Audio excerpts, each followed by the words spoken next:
Hi అండి, అందరూ ఎలా ఉన్నారు? మేమైతే ఈరోజు ఒక ప్రత్యేకమైన పూజ కోసం ఊరెళ్తున్నాం. అదే ఊరో మా బాబు చెప్తాడు, గెస్ చేయండి.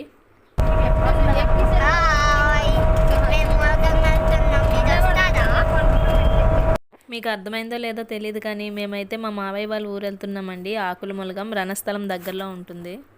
మేమైతే ఈవినింగ్ 5కి బయలుదేరామండి. రిటర్న్ 12 అయింది వచ్చేసరికి. అక్కడ ఆ రోజు ఒక ప్రత్యేకమైన పూజ చేశారు, అదే నందీశ్వర పూజ. ఈ పూజ ఎప్పుడు పడితే అప్పుడు కాదండి, ఒక శని త్రయోదశి రోజే చేస్తారు. ఈ అభిషేకం ఒక్కటి చాలండి మన గ్రహపీడలు పోవడానికి, మనకి తెలియని ఎన్నో దోషాలు పోవడానికి ఈ రోజున నందికి అభిషేకం చేస్తే చాలు, అన్నీ పోతాయండి. ఆ పూజ కోసమే ప్రత్యేకించి మేము బయలుదేరాం. అలాగే మేము వెళ్ళేసరికి వాళ్ళు బయలుదేరి రెడీగా ఉన్నారండి. అందరం కలిసి ఊర్లోనే ఉన్న విశాలమైన శివాలయంకి అయితే వెళ్ళాం.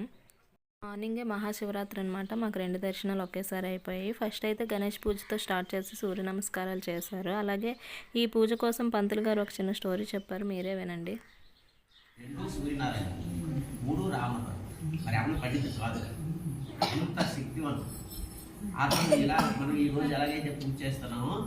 అతను ప్రతిరోజు అలా చేసింది అంటే ఎంత కష్టం అంటే ఇది చూసిన వాళ్ళకి అన్నట్టు ఉంటుంది, చేసిన వాడికి ఆ కష్టం తెలిసింది.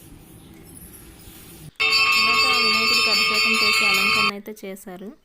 శివరాత్రి కదా, ఆ డెకరేషన్స్ కూడా చేస్తున్నారనమాట. అలాగే లక్ష్మీదేవికి కూడా సేమ్ అభిషేకం చేసి అలంకరణ చేశారు. తర్వాత శివలింగాన్ని అలాగే అభిషేకం చేసి అలంకరణ చేశారు. లాస్ట్లో అయితే నంది దగ్గర అభిషేకం చేశారు. పంచామృతాలతో అభిషేకాలు చేసి అలాగే అలంకరణ కూడా చేశారు.